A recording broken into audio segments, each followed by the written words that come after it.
सागर जिले के एक युवक का दिव्यांग कोटे से आबकारी सब इंस्पेक्टर के पद पर चयन हुआ है, लेकिन इस युवक का ड्राइवरी लाइसेंस, दृष्टि बाधित सर्टिफिकेट और सोशल मीडिया पर अपलोड फोटो से बवाल मच गया है, क्योंकि वह शख्स जिसे सही तरह दिखाई नहीं देता फर्राटे से बाइक और कार चला रहा है। ऐसे लोगों का ड्राइविंग लाइसेंस बन ही नहीं सकता। सगाई से लेकर विदाई तक सुनील जैन मनपसंद कैटर्स शादी, विवाह, जन्मदिन, सगाई सभी मांगलिक कार्यक्रमों में स्वादिष्ट खाने के ऑर्डर लिए जाते हैं, मगर उसका लाइसेंस बना हुआ है। सबसे खास बात यह है कि दृष्टि बाधित युवक मध्य प्रदेश सरकार में दिव्यांग कोटे से एक्साइज डिपार्टमेंट में सब इंस्पेक्टर के रूप में चयनित है। सवाल उठाते हुए कहा है कि या तो सत्यम का ड्राइवरी लाइसेंस गलत है या फिर एग्जाम के लिए दिया दृष्टि बाधित सर्टिफिकेट। दरअसल इसी साल 18 जनवरी को MPPSC 2022 का रिजल्ट जारी हुआ। उसमें सागर के रहने वाले सत्यम रजक का दिव्यांग कोटे से आबकारी सब इंस्पेक्टर के तौर पर चयन हुआ है। उज्जैन के रहने वाले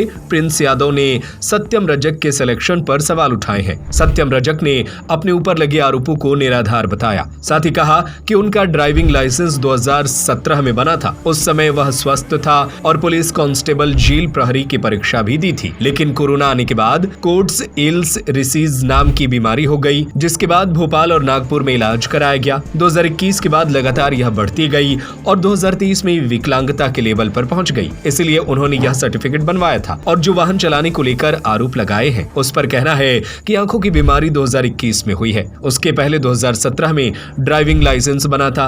उस समय 2 पहिया और 4 पहिया वाहन चलाता था। वाहन अभी भी चला सकता हूं, लेकिन दूसरों की सुरक्षा के हिसाब से ड्राइविंग करना बंद कर दिया है। जो फोटो वायरल किया जा रहा है वह 2021 से पहले के हैं। जो जीप वाला फोटो है वह ग्राउंड में खड़ी जीप में बैठकर खिंचवाया है।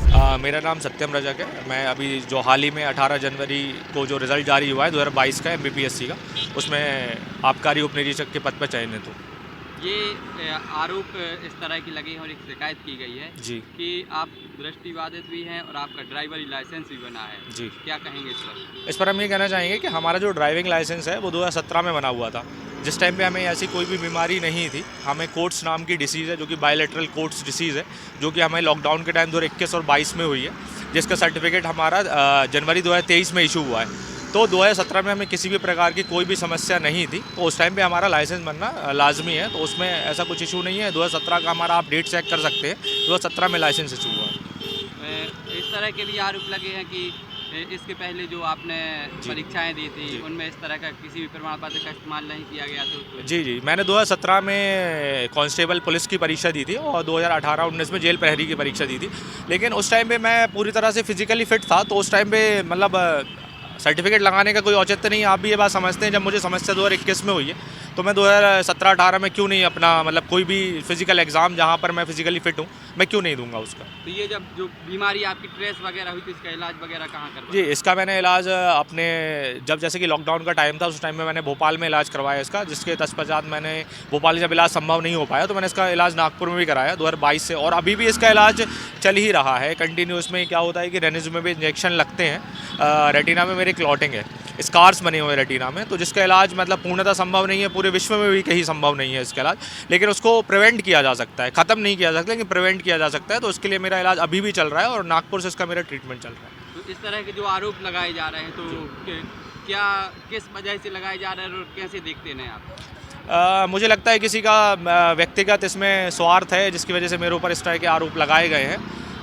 बाकी मेरी तरह से तो मेरा जो सर्टिफिकेट है वो मेडिकल बोर्ड की पूर्णतः जांच करने के बाद लगाया गया। मैंने पूरे डॉक्यूमेंट सबमिट करे हैं और जो सामान्य प्रशासन विभाग है और जो सामाजिक न्याय विभाग है, जो दिव्यांगता विभाग, वहाँ से जो सर्टिफिकेट इश्यू होता है उसके लिए पूरा मेडिकल बोर्ड बैठता है, जिसके द्वारा पूर्णतः बारीकी से परीक्षण करके इसका सर्टिफिकेट जारी किया जाता है। तो मेरा सर्टिफिकेट वहाँ से जारी किया गया है।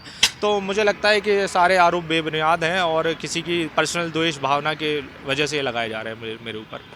ये मेरी जो फ़ोटोज़ लगाई गई हैं, जो भी मुझे मतलब कि प्राप्त हुई हैं, जो भी मुझे सोशल मीडिया के द्वारा, न्यूज़ के द्वारा, तो ये जो फ़ोटोज़ हैं वो मेरी बहुत पुरानी फ़ोटोज़ हैं, जिसे मैंने बाइक के साथ फ़ोटोशूट कराया है। 5A का फ़ोटोशूट है जो कि 2017 और 18 का है, जिनको मैं प्रमाणित भी कर सकता हूँ अपनी फेसबुक पोस्ट से।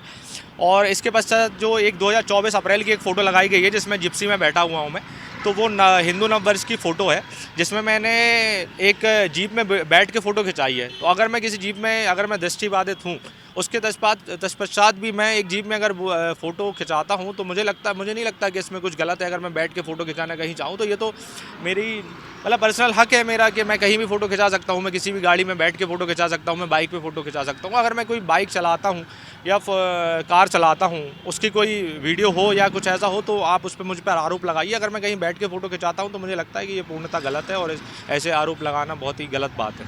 तो अभी 2 पहिया वाहन या 4 पहिया वाहन आप चला लेते या क्या करते हैं? मैं 2 पहिया वाहन अभी रात में मैं नहीं चला पाता हूँ, लेकिन दिन में मैं थोड़ा बहुत ऐसा आगे पीछे तो कर लेता हूँ। मुझे लगता है कि मेरा जो सेकंड आई का विज़न है वो 6x24 है, जिसके अनुसार मैं थोड़ा बहुत आगे पीछे कर लेता हूँ। लेकिन मैं अभी ड्राइव नहीं करता हूँ क्योंकि मुझे लगता है कि ये दूसरों की सुरक्षा के हिसाब से सही नहीं है, अनुकूल नहीं है, तो मैं इस हिसाब से ड्राइव नहीं करता हूँ।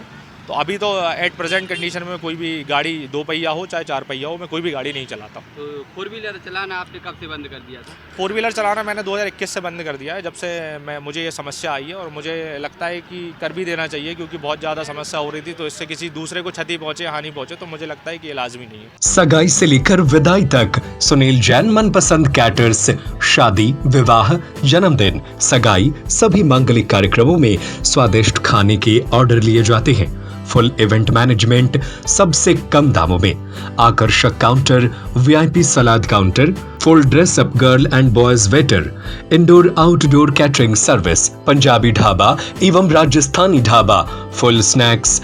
एक बार सेवा का मौका अवश्य दें। हमारा पता है वर्धमान कॉलोनी, सूबेदार वार्ड, जैन मंदिर के आगे। हमारा दूसरा पता है गुलाब कॉलोनी, तिली हॉस्पिटल के पीछे, सागर।